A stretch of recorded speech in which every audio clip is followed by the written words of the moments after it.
Welcome everybody to the Serpent Tarot for another pick a card reading. So today's pick a card reading is looking at karmic cycles, looking at the concept that at any given stage in our life, whether it's around a key relationship, a job, something that we sort of spiritually felt called to do, maturation process, whatever it is, we will be processing and ending out a karmic cycle at any given time and therefore opening the way for other karma to either provide blessings and opportunities or even new challenges for our growth. So what this is designed to do is to look at what kind of karmic energy are you closing out on now. And within the intent of this, the idea is that it's something that you've successfully dealt with. You've successfully learned what you needed to learn, cleared whatever you needed to clear, whatever it might be. And then what is coming in as a result of that for you to look at for, and what the bridge is between those, what connects them, but also what's different, so that you can sort of see the progression. And the idea or the inspiration for doing this is that some time ago, you may have seen I interviewed Carla Shepherd of Regency Tarot about a 4-deck Kickstarter that she was doing and that I backed. And so I'm going to be using all 4 decks in this. One of them was a karma oracle, which is, you see 3 of the cards there. So I thought that's a good entry point to use all of them. There's a tarot, there's the karma oracle, there's an elemental energies oracle, and there's also an oracle called the hellbound oracle. Now, I just want to quickly in the introduction let people know it shows the Goetia demons. But it's not about demons coming in. That's not how I'm using it in this. I'm using it around, if you think of our angels and our demons within our own psychology and how we deal with our own energy. The demons can be either a challenge and a bit frightening and something we're dealing with, or they can be very beguiling and things that we have to watch out for with our ego and our desires and so forth. So I'm using it in that context. But I just want to let you know with the deck, and this is why I bought the deck. I mean, I wanted to get the whole set, but why I went, okay, I'm happy to have something with the Goetia demons in it, is because on the back, every single one has the Archangel Michael. So the deck itself is protected. It's a bit like there's another deck that I have by Travis McHenry that combines the Goetia demons with the Shem angels. So you have the proper balance in it. So I'm a little bit careful about that sort of thing, not because I think demons per se come into your reading, but I think it's about balance. And so I just wanted to let people know I'm using it in that context, and that's, how I sort of view, or how I choose decks that would allow me to do that. So we will look at that. We'll look at the kind of shadow energy within us that is, either like it was an issue that we're still closing out on, or that was an issue before that we need to remember for what we're moving into, and so forth. So that's the idea. Now, if you want to see the interview with Carla to see all about the decks, because it was a really interesting interview, I've actually got the link to that interview in the description box below. There's no need to go and do it to enjoy this reading or get what you're going to get out of the reading, but you might, having seen the 4 decks as we go through, be interested. I am using a few other decks, but it's pretty much those 4 are the sort of foundational decks for the reading. So with all that said, you need to choose your pile. You can, of course, go to more than one pile if you want. You can go to always the same number if that's what you do.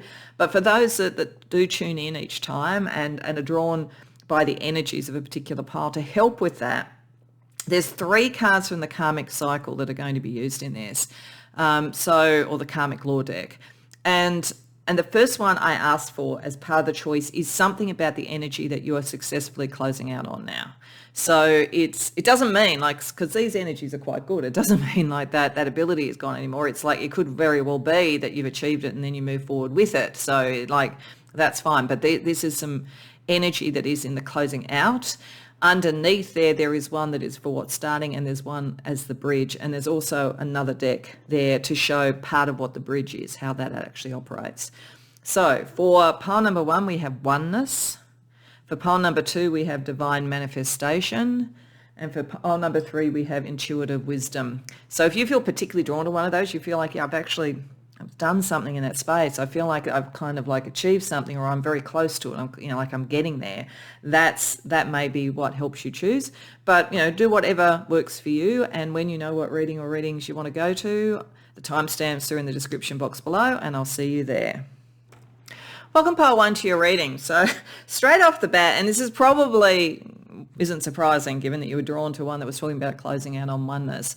This is a pretty high order thing. We're not looking at lower level karma here. And I mean, not that there's really an upper or lower in some sort of competitive sense, but if we have that you've achieved oneness, to me that feels like it could have been oneness with, a divine counterpart, oneness with, somebody that you love beyond that, even if you're not thinking in those terms, oneness with your spirit path. It could have been any number of things, and it could involve that. So if you were feeling that, that's fine. That's not to say it isn't it. It's just that it's pretty significant, because if you're closing out on having achieved that, having come at one with who you are, those that you're meant to be with, your spirit path, with the divine, because the oneness is a very mystical card in true mysticism. When I talk about mysticism, I'm not just talking about anything that seems a bit sort of woo and fey. I am talking about the divine connection with the divine, not that at that level. That's what I'm talking about. So if that's what you're doing, and I think for some of you that is what you're doing, where you're heading is liberation from samsara. So that's liberation from the karmic cycle. So every once in a while I say, maybe I'm doing a reading for people who this is their last incarnation, and it could very well be. I don't know. I mean, I'm agnostic as to whether or not we all ultimately merge with the divine at the same time at the end when consciousness catches up across the board, or whether some do get out of having been born here and don't do it on earth, but do it in a different way, like ascended masters and that sort of thing. So I don't know, but if there was a group that could be potentially in that latter category, this is the group, I would say. And it's really interesting because the bridge to get from this sense of the mystical connection to the liberation from karma, liberation from this whole thing and the cycles of rebirth is residual karma, which makes perfect sense. What is still left that needs to be looked at? So in a weird way for this group, I was going to focus a lot on this as being the next thing you do, but that's almost like the thing you get as a reward, having done this. So I think in this group, we're going to be focusing on this and really the bridge. The bridge is what is left to do, so residual karma. Now, this deck, the Vast Enlightenment Oracle, was meant to give us a bit of an idea about this. And it's interesting here because we've got preciseness and miracle. There is a kind of a miracle at the point that the true divine connection occurs, because it occurs with grace. I think most religions will talk about this in one form or another, but there is a point at which there is a lot that we can do with our rituals and with our study and with our self-discipline and all those things, which sort of fits with preciseness. You could be doing this because you have done rituals very precisely. You have followed pathways very precisely. You do it by the letter. You have great discipline. And all that is left is anything else that needs to be kind of cleared out as a result of that. And precision is necessary there, because if you are looking to sort of process through residual karma so that you are free of it, you don't want to create new karma as the process of trying to deal with it. So this is where you have to be very precise. So this makes a lot of sense. But at the end of the day, even with everything, all that you do, there is a point at which there is grace, there is a miracle, because we don't necessarily ultimately connect with the divine because of something we do, because we've earned it above other people. We do it with divine grace and divine love. So it's sort of interesting because it's saying here that you are very close. What you have been doing is very close. And whatever it is, as I say, if you came here because you felt that you were connecting with a divine counterpart, then yeah, this is, and it's probably both of you that are being liberated from samsara.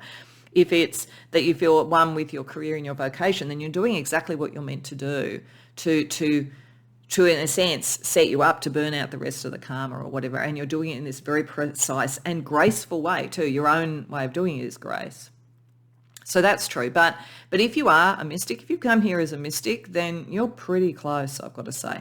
But it is saying that, we all still carry stuff. And it's one of the things, the great mysteries of karma. I mean, I tend to think of it as cause and effect, and I don't go much further, because if you try and look at it logically, you can end up in all these infinitely reductive ways of looking at the universe. But it's true that every action has a cause and reaction. So if you would, again, never completely get rid of residual karma. But the more precise you are and the more true to the mystical pathway, the more likely you are to do it. I think that's what it's really saying. But it still is going to be an act of grace. But it does mean it's important now, because at its worst, if you didn't have the precision and you also didn't have the humility to say at the end of the day, I can do all of this, but at the end of the day, it's by God's grace, the divine grace, whatever you want to say, then you're just going to create new karma and you won't get to that. So but you're closer than most, I have to say. Very interesting though. Wow, like this straight off the bat, really big time energy operating here.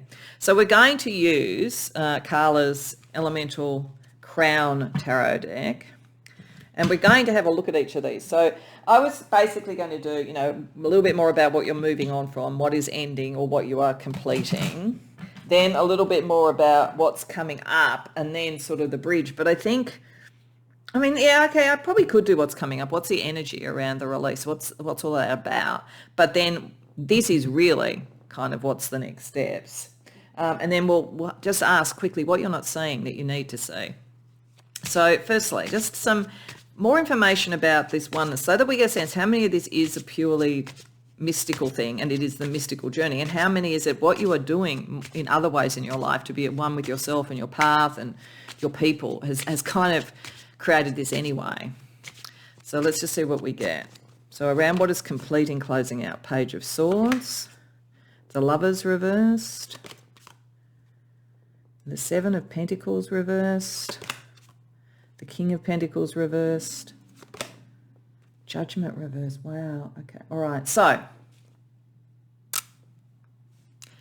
if it's around a divine counterpart or around a lover, honestly, this is interesting. I actually don't think, by and large, it would be like what people think of as like a twin flame or a divine counterpart, because as I say, logically you would go together. Though, maybe. What happens at that point? If you both became ascended masters or whatever, you're still kind of separate. I don't know. If you have a particular belief around that, then look at this through that lens. But what this is really telling me is that the material, so if this is about a relationship, the material side of it is giving way to the concept of it and the communication of that energy. And if there is any residual stuff, it's sort of like, it almost feels like part of the oneness. This feels more, I have to be honest, like a mystic saying, I do love somebody, or I have loved or whatever, but at the end of the day, I love God more. I love the divine more. And so I'm renouncing that. That looks more like renouncing material love. But otherwise it's closing out because the materiality of it is now not as important. It's been achieved. The oneness is achieved. The focus is not on that anymore. And you're being asked to focus now into what is really your stuff. So for some of you, if you have just achieved, union with a divine counterpart or something like that, if that's what you feel has happened, then there is a saying yes, but then it's almost like that doesn't matter anymore. And it doesn't mean you separate, but it's done. There is now, like, you've focused a lot on that. Now you have to refocus back on what your calling is, because there's still something there for you. And at the end of the day, we are all, even with a divine counterpart, we are still all a speck compared to the all. So it's getting that sort of thing in balance. But it is saying that it is suggesting to me that something material, a relationship, a vocation or something like that, you actually have achieved it, and now having achieved it, it's no longer going to be the thing that grows for you. It doesn't mean, again, you could have started a not-for-profit business to do something that is your life path, and it's not saying that's now going to fail. It's now saying that that's not where the focus needs to be.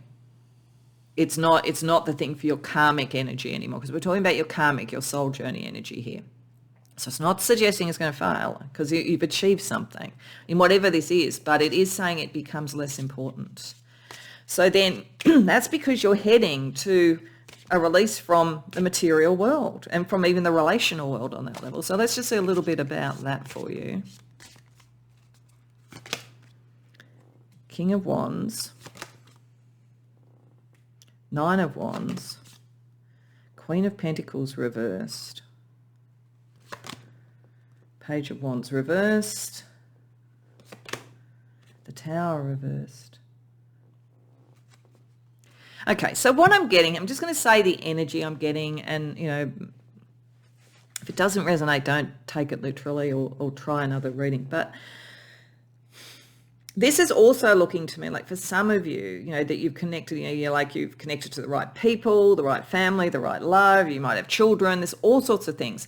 And this is like understanding that while there is great passion and depth of love and all of those sort of things, that you are in now a process of separation. And it's not like you could be, if you are not going to be in the karmic cycle anymore and you have a family you love, but they are in the karmic cycle, it's not like you have to be completely separated. You might become their guide or something like that. But there is a process of separating from the material operating here. And for some of you, from children or younger people or people that you felt that you were guiding, because there's a sense here that part of what is taking you there and part of the role you're supposed to take on is to be almost like inspirational to others, particularly those that are needing extra information, extra energy, like giving energy to people on the road. But you can't do it if you're in the world. And I think this is saying this is an incremental thing. It's certainly not saying that tomorrow you're going to get an illness and be gone. It's not saying that. You're still doing stuff in the world, but it's an incremental separation from the world to understand a different role. And this is probably where the residual karma comes in, to make sure that in doing that, you don't cling too much to this. Like, you don't have to necessarily go and renounce everything in your life and be a monk sitting on a mountaintop contemplating the universe all day, unless you want to do that. But I feel like that's the journey now for you. There's a journey of separation from the 3D world. So then, okay, let's see what's the energy that's coming with the residual karma, like the bridging energy. When we're looking at that kind of the precision of what you do, the process of what you do, but also being open, humble and open for the miracle. We have the Six of Swords reversed, the Hierophant. Yeah, there's very much about ritual here. The Devil, okay, yeah, and like dealing with the material world, Page of Cups, and like where there could be heartbreak. All right. This is very, very mystical. This is very, very spiritual, I've got to say. This is saying that the residual karma, you can't necessarily navigate towards this. All you can do is stay with the precision and the ritual and the understanding and the knowledge. Like, that's all that you can do. You have to cipher everything you're doing now through what that is rather than through the material outcome. And you're going to have to wrestle with your own inner demons around doing this, and where there is a kind of a heartbreak around the heart wants to go to the divine, but there's also material stuff, and like what that is, there is a process that you need to do with that. And again, it doesn't mean you've got to like leave everybody in your life at the moment. It's the preparation for the next part of the soul journey, and making sure that you don't do anything between now and then to trap yourself more back into samsara. And this is about the precision. This is the grace as well too. You have to have faith in the grace, and it's not always going to be easy. It's not always going to be easy. Okay, so then 2 cards for what don't you see that you would be helpful for you. Ace of Wands. There's a lot in you that's sort of creatively inspirational. And the 10 of Pentacles reversed. This is... what you don't see is part of this, whether you're with someone at the moment. If you're not with someone, I actually think you will be before the end of this life. I don't think it's saying you have to renounce it all at the moment, but you have to know that anything you're doing in this life is going to have a different nature or texture afterwards. It's not like you're going to come back and be in another life with them again. It's like you take on a different role. So this is about understanding that the best thing you can do at the moment, in whatever your relationships are, whatever your thing, is to create the legacy for other people to find their passion and their connection to the one. So it's like it's letting go of the material outcome. It's handing it over. It's literally passing the baton. That's what this is about. Wow. Okay. So let's see. I wanted to get a couple of elemental energies for both, and I'm going to do it for these two because this is an outcome. So I'm going to do it for what you're closing out on, why you're at this point, and then for what remains that you have to deal with. And this elemental energies deck, it shows sort of earth energy, fire energy, water energy, air energy, like what you believe and think, and then there's also spirit. So there's sort of like the 4 key elements plus spirit. So we're just seeing what is really involved here. So what are the kind of key elemental energies that are around the completion, the completion of the karmic journey towards oneness? Earthen strength, like you have been very strong. This is the thing. This is why also the separation is the difficult thing. You're very solid. You're very dependable. This might be part of why there's a bit of heartbreak about it. Like people depend upon you. You're very practical. You're very grounded and strong. You are strong. You will do what is necessary. Again, around ritual and so forth, you will do it. You know, you have, even if it sort of physically is stressful, you'll do it. So part of that is understanding that element of you did help you get to this point, but it's not what's taking you forward. Plus, blocked energy. Okay. The one thing that is here that you need to look at, I think, but we'll look again, is where that earthen thing may have blocked energy. So some of the struggle might be that. Or there might be an internal part of you that while you yearn for the divine, you yearn for the freedom from the karmic cycle, you also maybe block this energy a bit because of a sense, I feel like a sense of responsibility for other people. This is why this is saying that if you understand and sense now, from here on in, you're meant to create a legacy and pass the baton. So then let's see the elemental energies that are really more about this, but I'll just put it on that side. So it's like about what is next. Fiery motivation. Yeah, you're meant to be a motivator.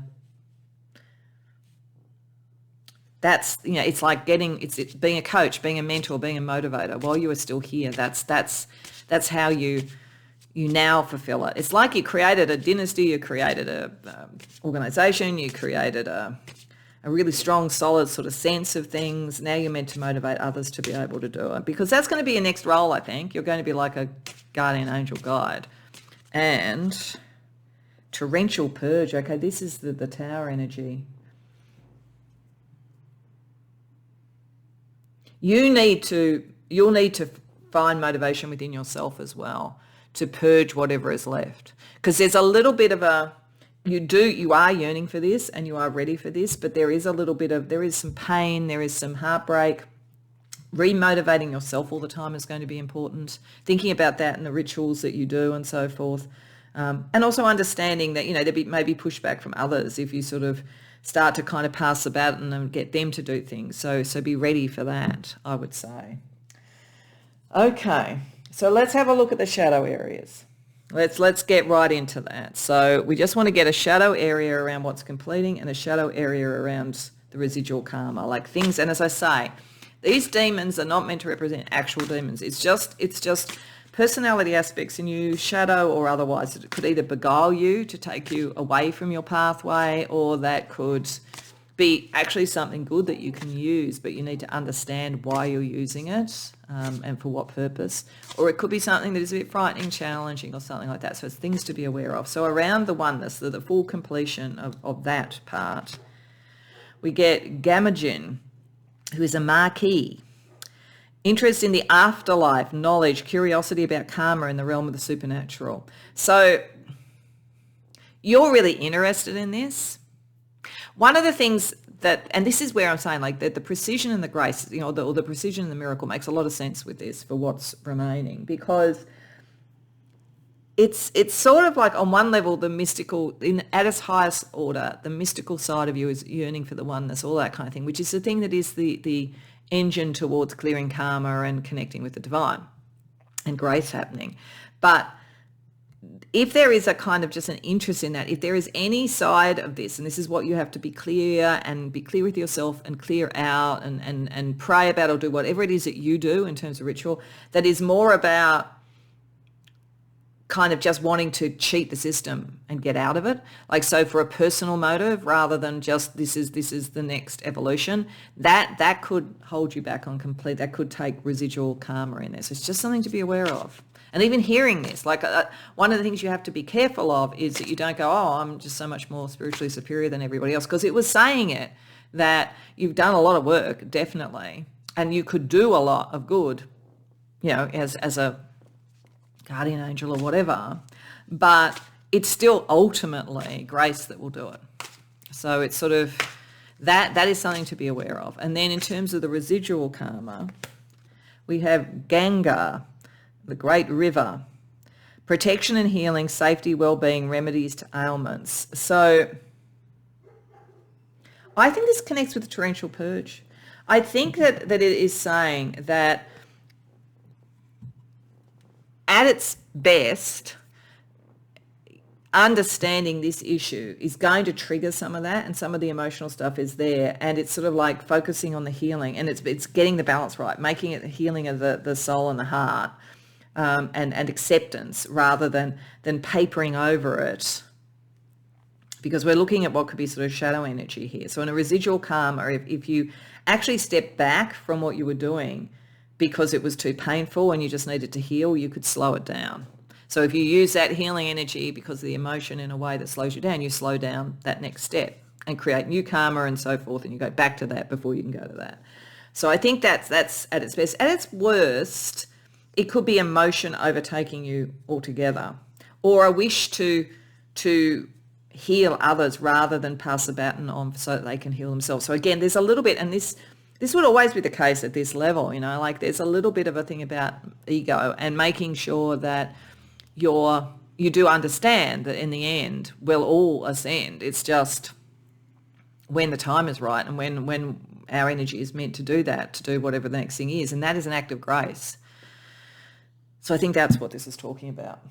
Okay, so let's just see on a very, kind of like worldly energetic level, just what kind of chakra energy you need to balance, or what is in balance that you can use to deal with the residual karma side of this. So firstly, we have the crown chakra, balanced. I sense the connection between us all, and that makes sense with the oneness. You've already got that. So if you retain that, that's really, really important. We'll just get 3. When we get the heart chakra, it doesn't surprise me. I love with respect, balanced, yeah, and that's good, yeah. Like this is it. You're ready to do this. You're ready to do this. Hold to these sort of things. Loving with respect is not wanting to be the healer of everything and not wanting everybody to rely on you. It is finding when it's ready to pass on the baton. And we have the sacral chakra. This is the one to watch. Sacral. I feel aggressive, overactive. Sometimes you want to get more involved, particularly with all this fire energy. Get more involved in the creation, like not just sort of pass the baton on, but kind of like tell people what to do or whatever. That's the thing to watch out for, because people might find that overwhelming. So, but by and large, this is some residual karma, like you're doing really, really well. But sometimes also within the ritual and doing that, you might start getting angry about things. Just process that energy and let it go. That might be part of the torrential purge. Understand you're human as well. Regardless of where you're at, you're still human. So allow yourself to feel that. Allow it to dissipate rather than carrying it forward in the residual karma. Okay, so I want to get you a couple of sort of guides, sort of high order guides from different mythologies around this for you. This is really in dealing with the residual karma, in where you're heading, that kind of thing. So we get curious, which is all about communication.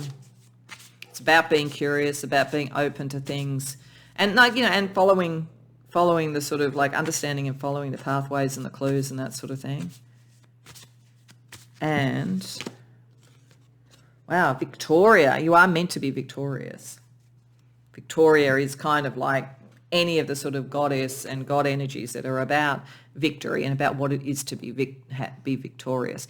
The interesting thing here is I actually feel with this, part of this, if I was sort of thinking about this Kabbalistically, I would say that curious is kind of in the area of Hokmah. It is kind of like a detachment to understand the bigger picture.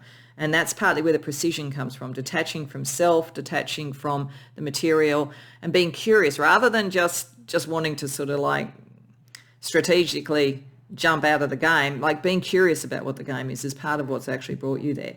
Victory feels to me like Nesak. And so that is like what makes you victorious is, I think, because Venus is a planet for Nesak, is what the love that you feel for others and how you process this. So I think a lot of it, if you had any risk of creating residual karma that stops this natural trajectory, it's where the love trips over into being aggressive and controlling. But if it is inspirational, passing the baton on, gently disconnecting and knowing that you'll connect in a different way in the next life, I think that's where it will work really well for you. And I think these guides are there to help you do that.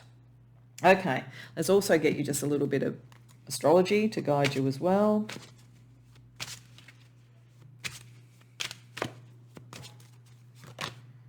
Square. So there is some oppositional elements that you need to deal with here. So, and I think it's sort of like on one level you don't really want, you don't want to leave the people that you love. You don't want, you've been very, very good. You're very, very earthy and able to deal with things in the world. But you equally need to be sort of thinking about the next step that is more ethereal. I also think it's a call to action. Square is always a call to action. So it's not like I don't think going and sitting on a mountaintop is what you're meant to be doing. We have the 7th house. No, it is in relationship. It's sorting out what you now need to do is work through these energies in terms of relationship with others.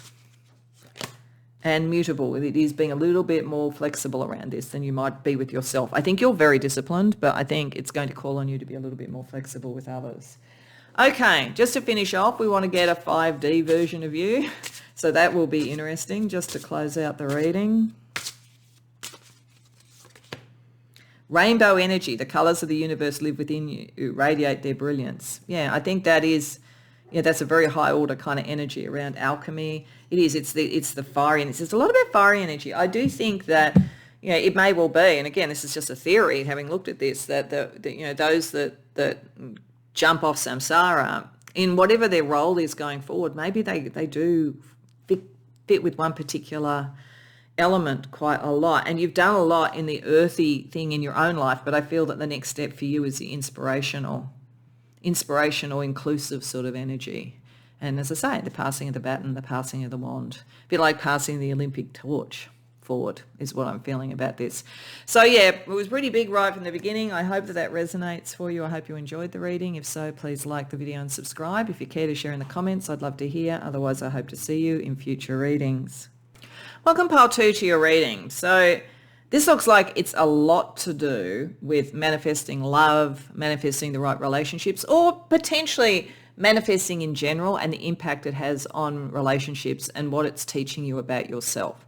Because you've come to the reading where the closing out energy, and as I said in the beginning, this doesn't mean that if you've achieved a manifestation that you can't in the future, like that's all done and dusted and the door's locked and the store's closed. I'm not saying that, but I'm saying that there is something that you have manifested, or you are just on the point of manifesting, you're about to close out on that and get something that you have been trying to manifest. And then it's where are you going to next? What's the next karmic thing? And there's self-reflection. So it looks to me like that whole process and understanding your own power and how you did it and what you learned about yourself to make that work. The next step is to take that to a whole other level about understanding yourself. And particularly if this is around relationship, or if relationships are important, and they're very important to all of this. Whether it is because it's a love relationship or whether it's having achieved something, it's understanding yourself, your place now amongst others. So, if you had achieved, you graduated, then you've achieved something, you've manifested a qualification and you're now in a different peer group. And how do you work with that? If you got promoted, you're now at a different level and you have different roles. So it doesn't have to be a love manifestation. It could be, but there's a lot of love energy around this, but it could be about broader relationships. But it's saying that having achieved something, having learnt that process in a way, it's now, what does that mean to you? Who are you now? That's the next thing to think about in relation to this. And the bridge energy is harmonious relationships. It's how, whatever you've manifested, how does that then create a harmony with others? And knowing yourself, how does that show you stuff about yourself? Particularly since the bridging energy here from the Vast Enlightenment Oracle is about happiness and love. Like, I do think this is a very, very positive reading. I mean, we will look at things like the shadow and what you have to balance and all that, but I think this is saying that for the people who've come here, you're either about to manifest the right relationships, or you're manifesting something in your life that is a true achievement. And because it's taking you karmically to understand yourself in that, you are intrinsically understanding that you understand yourself partly in terms of what you can achieve, but also in terms of your connection with others. So it's a very beautifully balanced energy. If you're looking for love, then even if this isn't that you've manifested that love yet, it's like you've manifested something which you learn more about yourself that in turn brings this in. So either way, if you're looking for love, or if you've just fallen in love and you're wondering, is this the one? I think, it's a very promising energy. But beyond just love, it's like the happiness is in loving and caring and harmonious relationships and understanding that. And you do need to understand yourself for that. But you also need to know what you can do, what you can manifest. That's part of understanding yourself. So very interesting. So let's see what the tarot wants to say. So we're going to, first of all, ask a bit about what's closing out now? Like, what have you achieved or you're about to really achieve? Then we're going to ask about this next step. What is the next karmic cycle? How are you going to do this self-reflection? What's that all about?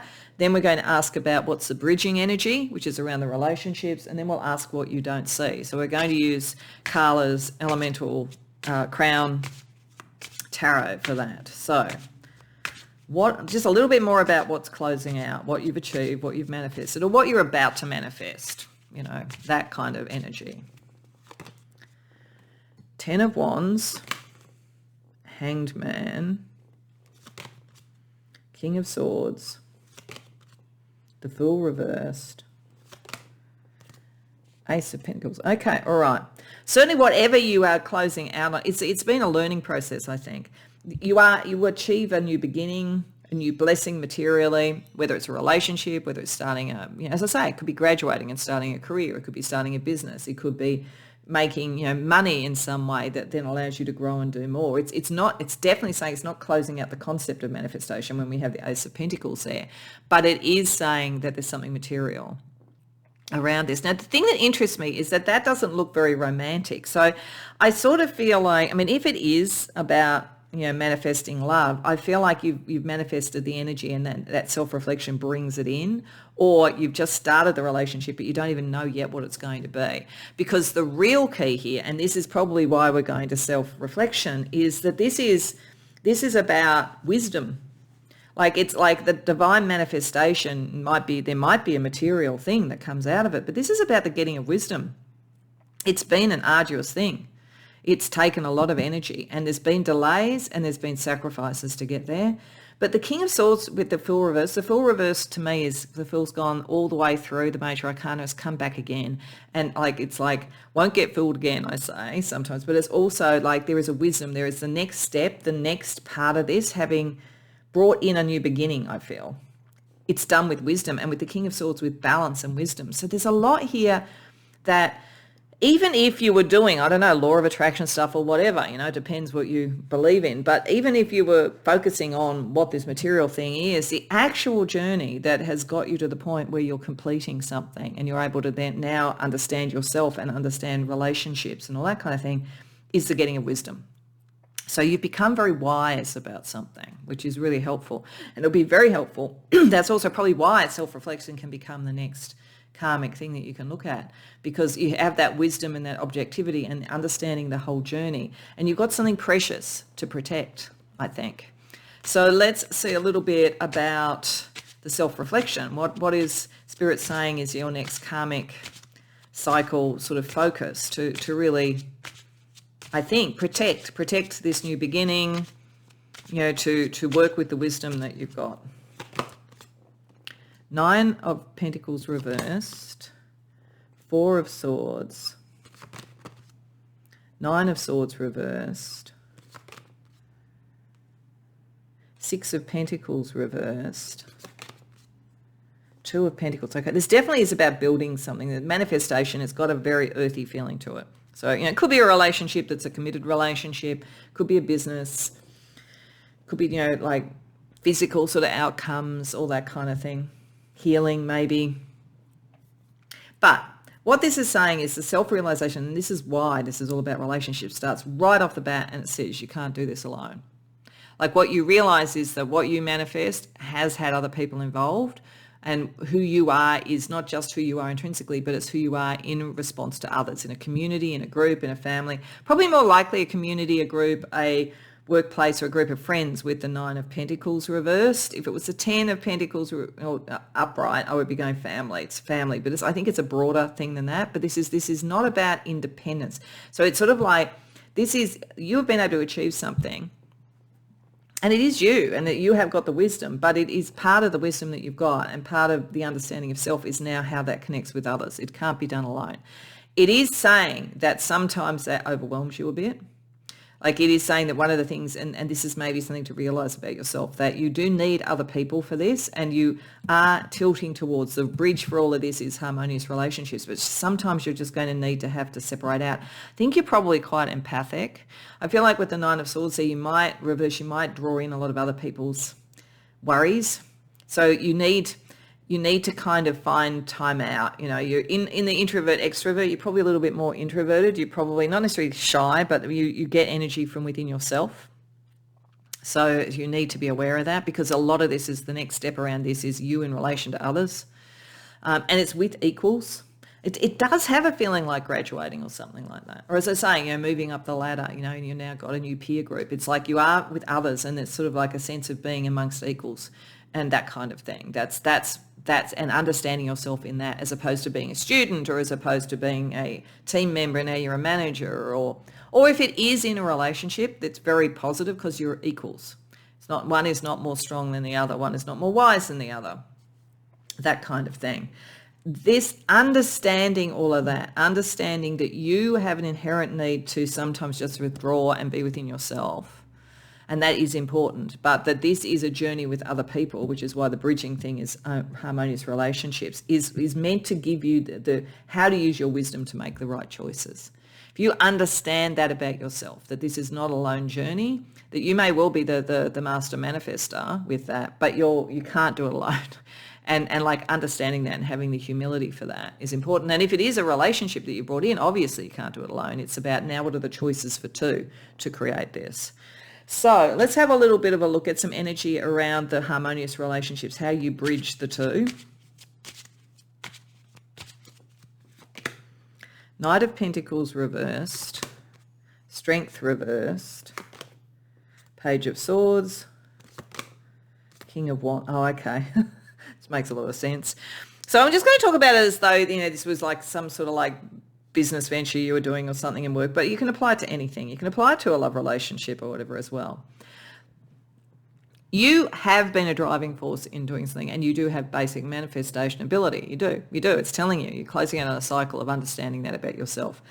To have harmonious relationships, you can't be too stuck on one outcome, and you don't overwhelm people, because this is you're meant to sort of bring people up to your level. A rising tide raises all ships. It's meant to be equals.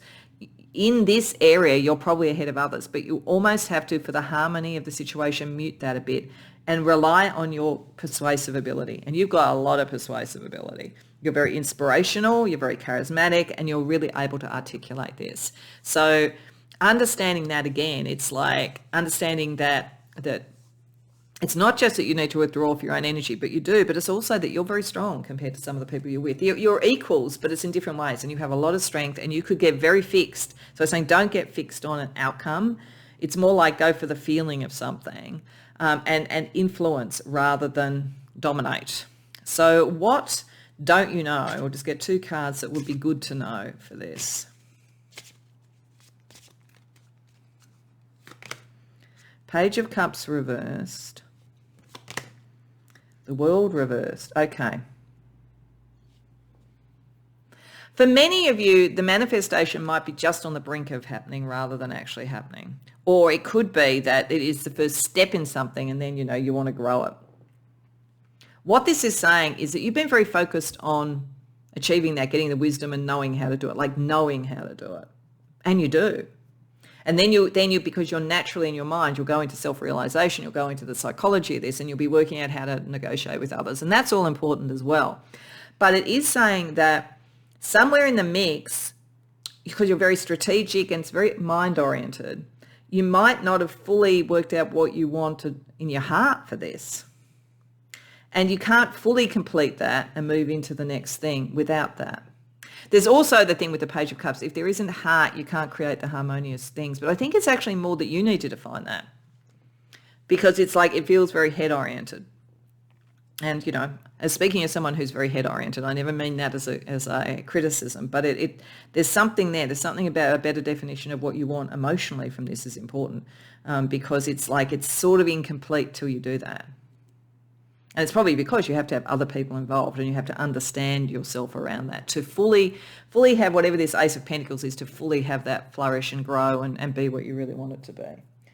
Okay, so let's see the elemental energy using another of Carla's decks. So we're going to look at the elemental energy balance around what you're closing out on, and then the elemental energy of the self-realization.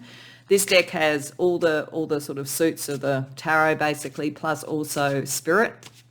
So we're just looking at the balance of where this energy is. So around the closing out, get a couple of cards for that. Earthen strength. So yeah, it's very material. It's very much manifestation. You definitely do have that. You are a manifester. You are able to do it. And, sorry, there's one that's actually a kind of blank card, but I don't think blank cards really fit for this. So, and, oh, interesting, depression. This is an emotional energy. This is connected to this. There's something here. And you may not, because you've got the wisdom, you're achieving what you do, you're getting the connections, and you're good with other people. But there's something here. It's like, I think that it's saying you have achieved this, but the part of the self-realization is that in doing it, you weren't really looking at what you wanted to feel. So I think that's what that's talking about. Then when we look at the energy around self-realization, I'm also getting, for some of you, it's saying, yes, you could do everything alone because you're a manifester, but it won't make you happy. That's why you need the other people. So for some of you, that might be what's going on. Around the self-realization, the elemental energy, force alignment. Okay, yeah, you can't force people to do what you want. You can't do that. You've got to let it naturally occur. This is why this bridging thing is important. And that's something that you need to realize about yourself, because you're strong. You're very strong, and that could overwhelm people, as we said before. And airy whispers. So yeah, your mind is the thing. Your mind is the thing that can work out a strategy. There's nothing wrong with that, particularly if it makes you realize that you can't just force people. You need to sort of like influence and motivate rather than force. But yeah, it's very much in the mind. Like the minute that there's a problem, you go into the mind and into psychology. You're probably very, very good psychologically. But you've got to also see your heart a little bit. That's the residual. There's a residual thing there. This is why the connection with others is so important. Okay, so let's have a look at the most shadow energy. So as I said in the introduction, we're using the Hellbound Oracle, which has demons. So this is not, a demon's going to turn up. Just so you know, it's not that. It is much more, either what could beguile us within our own personality, or what could, like chill us or stop us moving forward for each. So firstly, what is there around the completion energy, this manifestation for you? We have Sabnok, a marquee, strength, protection, influence over structures, affliction and assistance. Yeah, it's like you are very good at that and you're very strong. And that can help you close out and achieve it. There's no reason why it couldn't, but it could beguile you into still thinking like it is more about you and not about other people. And that's not going to help you emotionally. So I think it's like, how do you use your strength now without overwhelming people to get an equal balance and to get the heart and the harmony? And Sabnok kind of like makes you default to, I'm able to materialize things, I'm strong. So how do you deal with that energy?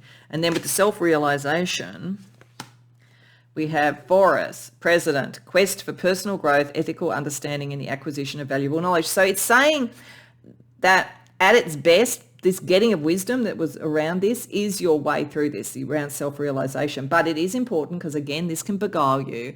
If you start to define yourself as the person who's had the getting of wisdom and you're the one with the knowledge, and therefore you try and force people to believe what you believe, then you're going into the shadow, and it's not so much self-realization. So yes, you are wise, but other people have types of wisdom as well too. And it's sort of like it's important to be aware of that. Okay, so let's have a look at chakra balance a little bit more kind of within the body or our energetic system that will help you, or you need to be aware of around this.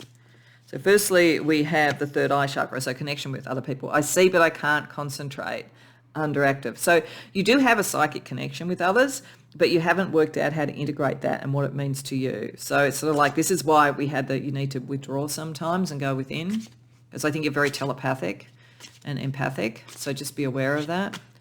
Then we have the root chakra. I am struggling with change, overactive. So there is a change around this energy. It's like moving from, I think, very self-directed, achievement-oriented, getting of wisdom, which you have done, to something that is more cooperative. So think about that. Why is that? Why is that really hitting you at a very base level in terms of security? Because that's, the root chakra. Just knowing that will be helpful. That's something to think about in the self-realization. And then we have the solar plexus. Overactive, I do act aggressively. So yeah, it's like there is something here, as I say, because you're a manifestor, because you're good at that. And I think you are normally very good with relationships, but I think there's a self-realization now that you're having achieved something that you don't tilt into becoming the director rather than the encourager, the boss rather than the collaborator, that kind of energy. That's the thing to be aware of. So that you don't create new karmic problems that might make your relationships less harmonious. Okay, so we're going to get you a couple of sort of divine archetype guides to help with this energy. Psyche, oh yeah, that makes sense. It's like it is the kind of the understanding of the mind and the connection of the mind and all that. You're very, very strong, and Psyche will help you with that, and with psychic connections, all of that kind of thing. Like, it is wisdom. You have wisdom and you have a connection and a telepathic thing with others. It's just, it might almost be a kind of a part of the next thing is what is you and what is other people. Like, there might actually be a kind of differentiation that Psyche can help you with. And Amenzu. So I had to pause to look at that one because I didn't know that one. So it's interesting because this is going back to the beginning. I said some of this could be about love. And certainly love is a possible outcome of this, and the happiness and relationships or whatever. That's what Amenzu is all about. Psyche is about the wisdom. Amenzu is all about that because Amenzu is connected to the moon and is represented as a moon rabbit or a man on the moon. He's a dancer, a lover, and even a bit of a trickster. Fertility gods have been deeply repressed hitherto, so the liberation of sexual energy is not something to be taken lightly. To encounter Amenzu is a time for celebration. Love is all around it, so give freely for a change. The senses too are fundamental to life. Don't lose your senses and so forth. So there is a request for you not just to do this to understand yourself and be in harmony, but also to bring love and sensuality and all of those sort of things in as well. That is part of that for you on one level or another, in whatever way that resonates for you. Okay, let's get you some astrological guidance as well.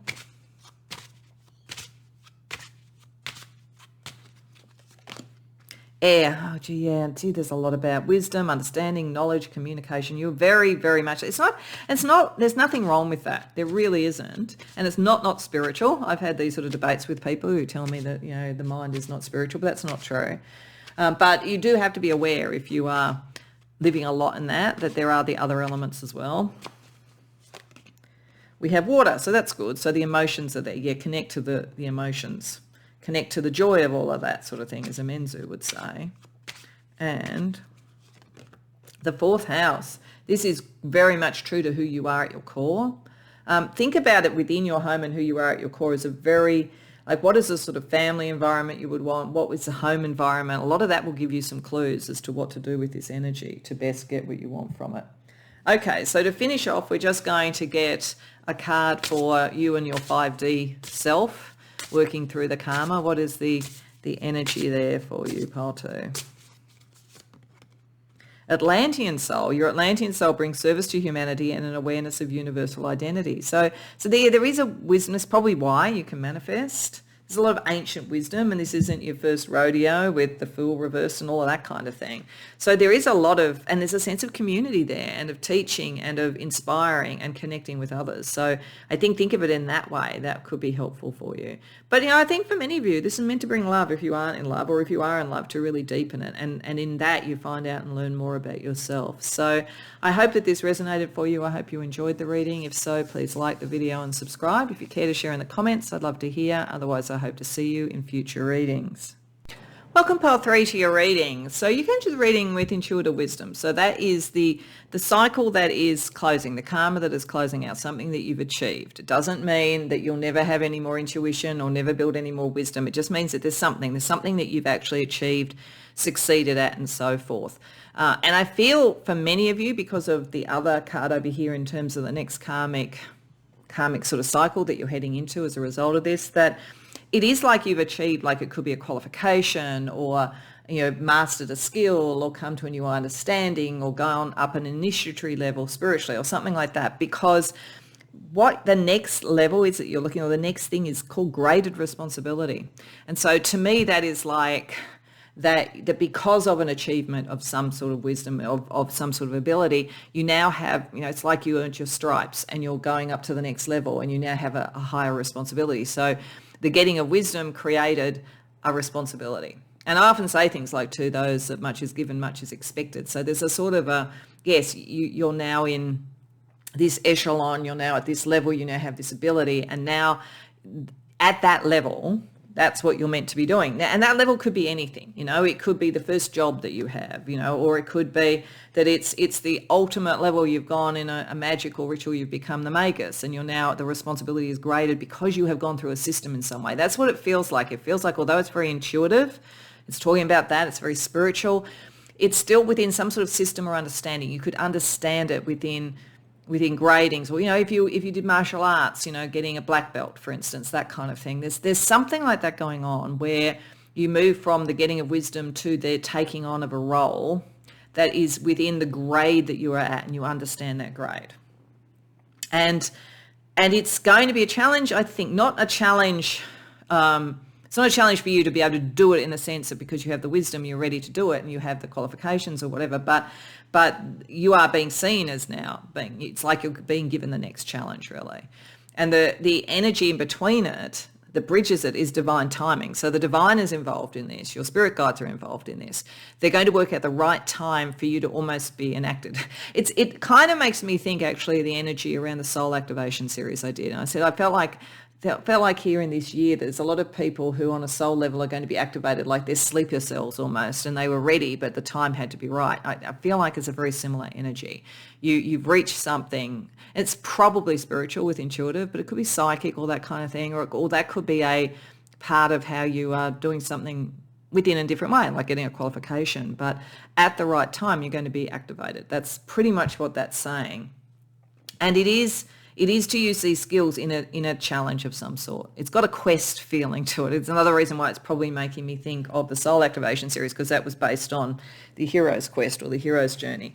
Because what you're dealing with when the divine timing kicks in is competition and twists and turns.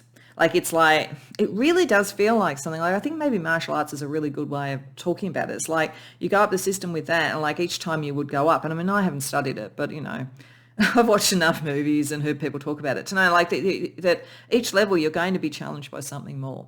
And the people that are at the same level that you bring more challenge to it. So there is a competition, there is a twist and turn. What happens? There's skin in the game with this on some level.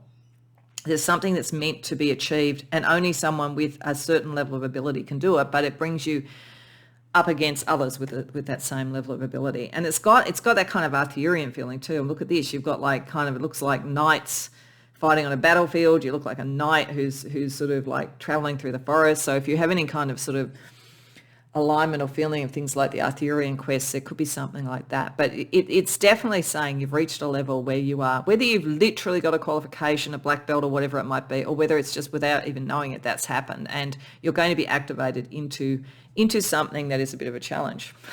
And the challenge is necessary in a sense for you to achieve what is necessary with this graded responsibility in your karmic journey. So let's use the tarot. So we use the Elemental Crown Tarot that is also one of Carla's decks. So what we're going to ask firstly is a little bit more about what you're closing out on, a little bit more about what this graded responsibility has involved, and then some stuff about how this brings it together, and then what you don't know at the moment that would be helpful. So a little bit more about the intuitive wisdom that you've reached, you're closing out on, that in a sense puts you in the echelon, I think, to take on this responsibility that is associated with the grade or level that you're at. So we have the Six of Wands reversed, the Hermit. Okay, you are like a sleeper cell, I've got to say. The King of Pentacles reversed, the King of Swords reversed. Wow, okay. Knight of Cups reversed. Yeah, this is very Arthurian, I've got to say. I think I look at the Arthurian legends and it's pretty bang on for the energy around this.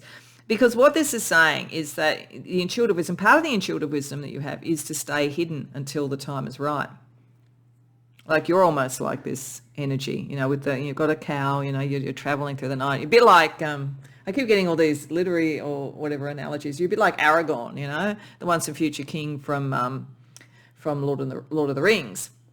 A kind of concept of like he was called Strider, I think, in the beginning, and like he was hidden, until the time was right, that kind of energy. There's something like that about you in whatever way this works. So you've achieved it, but it's not seen. With the Six of Wands reversed, it's not seen. It's a very spiritual thing. I mean, it could be that, you've got a qualification or whatever, but it's almost like it's a bit hidden, or there's a bigger thing that's coming and that's what's not seen. But like there is something about being a bit hidden and being a bit of a lone wolf, and very spiritual about this, because there's something about an old order, old powers that be, and things that are no longer, at best, no longer the right way of thinking, the right way of manifesting things. At worst, have corrupted in some way that you are feeling on an emotional level, but you can't show it.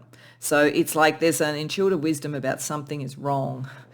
Something is rotten in the state of Denmark. I'm getting all these literary allusions. There could be sort of saying, I think maybe this group is very well read, or is very much connects with the classics on that level. Something like that. But this is why we're seeing competition and twists and turns, that energy. Like you have reached the wisdom level that you need to deal with that, and also to know that it's best to be a bit underestimated until the right time to do whatever it is you need to do. So let's see around the grade of responsibility, like what is going to be asked of you, pile 3. Ace of Cups reversed. Oh, gee, it's Arthurian. That feels like looking for the Grail. The Chariot reversed. The Page of Pentacles reversed. Wow, the Seven of Pentacles. Yes, there's a lot of this is hidden. The Queen of Pentacles. Yeah, a lot of it is hidden. You're like a ninja, like coming in the night and people don't see and don't know.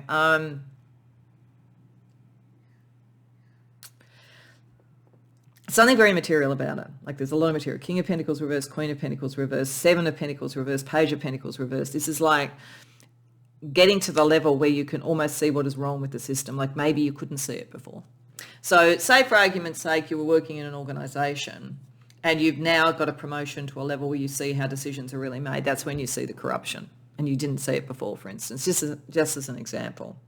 I think you're meant to stop the rot.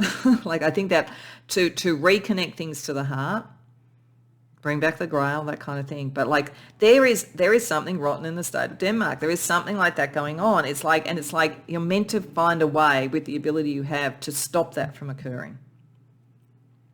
So it's like, because at the moment its grounding is not good. There's no loyalty around it with people. There's no sustainability around it. It's probably corrupt. It's not going to grow. It's like stopping the rot before it happens, whether that's in a spiritual group, whether that's in a workplace, whether it's in academia, whether it's around, a business that, you're sort of connected with. I don't know. But like whatever it is, it's like your responsibility now with the wisdom you have is to identify and stop the rot. It's almost like, and you might feel after all these grand literary allusions that sounds a little bit boring or commonplace, and I don't think it is, but it's almost like being a regulator. It's almost like you've reached a level of knowledge enough that you could actually see and diagnose what was wrong. Certainly if you're in medical things, it's extremely good diagnostically, actually. Extremely good. It's like bringing heart maybe back to a medical profession, stopping the rot around something like that. And that could, because there's all the Pentacles cards, it could be that. But otherwise, it just sort of feels like you can go in. It's like being an auditor, but like being an auditor on steroids. It's not just sort of going in and just going through the motions. It really is finding the core of the thing and finding where the rot is, and having that kind of courage to raise it, be triggered for when and sent where you need to be. So it doesn't have to be, that, but it could be. As I say, there's some very big things that are very important that happen with people who have those abilities and do it. We just sort of tend to think of them as bureaucratic, but it's really powerful stuff. So, but that's just one potential thing, but you're meant to identify where the heart and the intuition and the wisdom has been lost and stop the rot.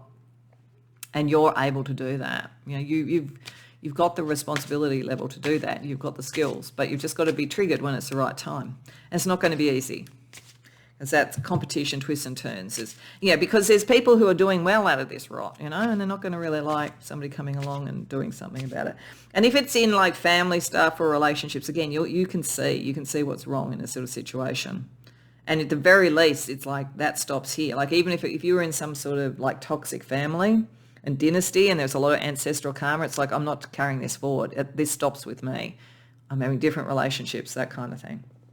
Okay, so let's see, how does the divine timing that brings you into the battle, how is that linking these two for you?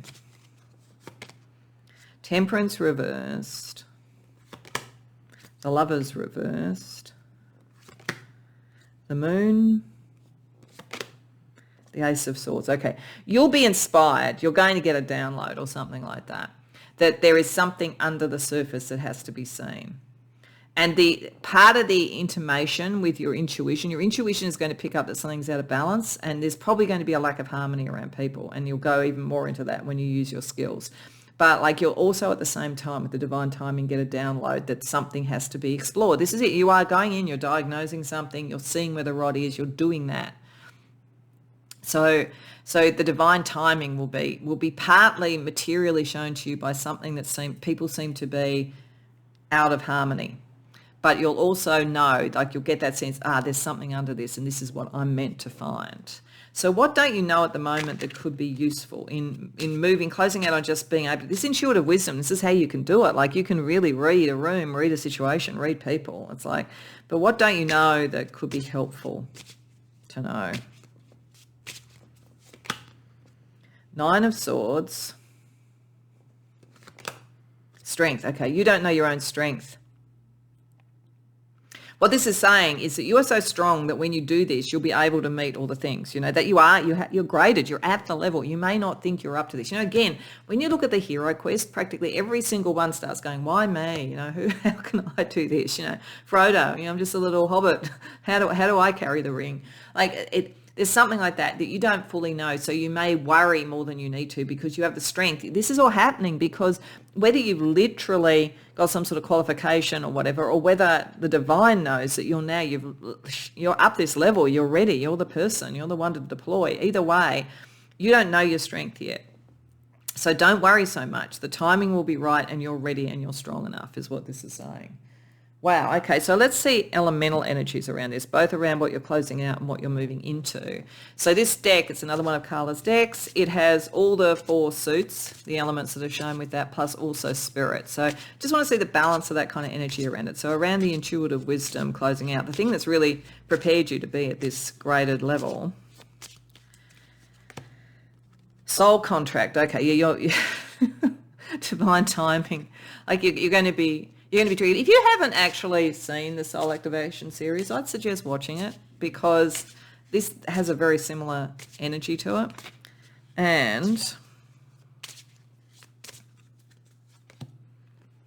airy guidance. Yeah, you're going to get downloads. The divine is going to talk to you about this. And sometimes this is the thing too. Your intuition is very finely tuned and will sometimes be how the divine talks to you. You may not be sure, is this just what I'm thinking or is this guidance? But like a lot of what's coming to you will be kind of clairaudient, even if you're not literally hearing it, particularly if it's drawing you towards something where you think there's almost an inevitability. This is what you're here to do. Then when we look at the graded responsibility, torrential purge, like there's something big. There's something big. There's going to be a lot of emotion around all of this. Storm, the storm is coming, but you're strong enough, remember that. And ethereal serenity, yeah. Know that you're divinely protected. Know that you're only being put in this situation because the divine knows you're strong enough to do it. So that even when it's overwhelming, you can kind of see the bigger picture. You can see what's going. You know why you're doing it. So that's really, really important. But with this, we also have to deal with shadow. So this is where, as I said in the introduction, we're using the Hellbound deck, the fourth of the decks that Carla did. And this does have demons, but it's not like about bringing demons into it. It's like the demons within us. It's our shadow, where we could be beguiled, where we could lose hope, where we could falter, all of those sort of things. Like, what is the energy around that? So firstly, around the closing out on understanding the intuitive wisdom, we have Volak, President, longing for insight into celestial forces and hidden aspects of the natural world, material world, serpentine aspects of the world. Yeah, you're going to be in realms of power in one form or another, the serpentine world on that level. So you have been drawing to this, and you do have it. But I think what this is saying is that if you wanted this just to be cleverer than everybody else, and all of that kind of thing, to be able to find, to critique everything and be cleverer than everyone else, you won't be using it in the way that you're supposed to use it. You become what you despise. And it's very easy to do when we fight monsters, we have to be careful not to become it. So there's a little bit of a thing there about you are getting divine guidance, you are very wise, all those sort of things, not making that the end in itself. It's how you use that. It's how you use it that's important. Waiting for the divine timing, and seeing yourself as I say, a kind of a diagnostician rather than a ruler per se. And around the greater responsibility, we have Piccolus, God of the dead, the eerie and the supernatural experiences that evoke fear and intrigue from the living. So, I do think you're able to deal with bigger issues of like a decaying kingdom, and what needs to be born than most. But don't fall in love with the battle, I think. Because if you think about the two energies around the divine timing, the competition, the twists and turns, it's possible in this energy to fall in love with the dance of the ninja rather than the outcome. That's probably the biggest thing for you. It's like making sure this is always in service of the divine timing and what and the good of all, not in proving you're the cleverest and most special and the most talented. And we all have to deal with these things. So I'm not saying any criticism, but it's the thing to be aware of, because it's the thing that's the journey into becoming just another version of the thing you're fighting.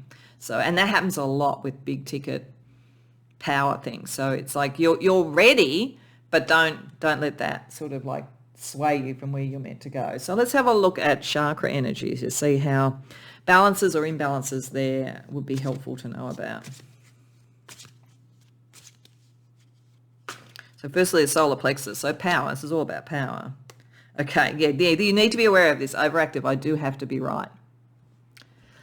So, and that's not unusual, okay? So it's not unusual when you move up a level, it's like you want to prove yourself, okay? And so there is a bit of proving yourself here. And I think this is, maybe the divine's going to hold off on asking you to do anything until you're feeling a little bit more balanced and you don't need to do it. So you might have almost a dry run of this in something that's not as important. And it's just to be aware, there's a difference between wisdom and being ready and having the skills and always being right. Because if you always have to be right, that's what creates these corrupt sort of situations. It's like the person gets stuck in and go, I'm always right and that's it. We always have to be ready for new information, new insights, that kind of thing. Then we get the throat chakra. I talk and notice body language, balance. Yeah, so you're very intuitive, you're very connected to others, you'll pick up that you're very good at this. You know people really, really well. And another solar plexus one. Yeah, and overactive. I do act aggressively. So this is what you need to know. I think what this is saying is that when you sort of move into this and you're suddenly in this, you're sort of almost in fight or flight, and you have all these skills, and you kind of you could go at it and just go, this is it and that's it, and get a bit aggressive because you're proving yourself. And I think what Spirit is saying, you've already proved yourself. So don't worry about that. Use the skills that you have.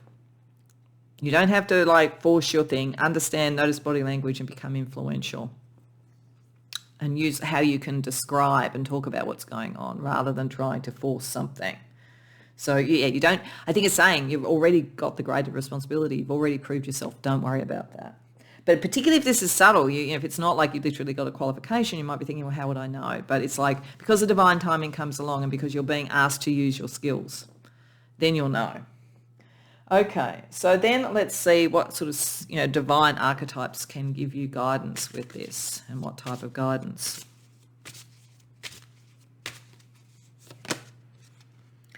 Aurora, the new beginnings, the beautiful new beginnings. Well, that makes sense. Like, that's the thing to focus on. It's not like the big battle or whatever. It's what is the beautiful, the goddess of the morning, the goddess of like beauty and love and harmony. Like that's and and with Libra, social balance, all that kind of thing. She's there to kind of keep you on the path of what's the longer term and what's the standard by which you're judging this. Because when you're looking at things, if you're looking at something as a corrupt or falling environment, then it must be against a standard that Aurora, what is the new beginning that is necessary, would sort of prescribe and would embody. And we have Psyche. So the kind of like, what is the logic of this? Using your mind, using your understanding, using your learnings, all of those sort of things. And your psyche, this is probably not just noticing body language, it's probably telepathic.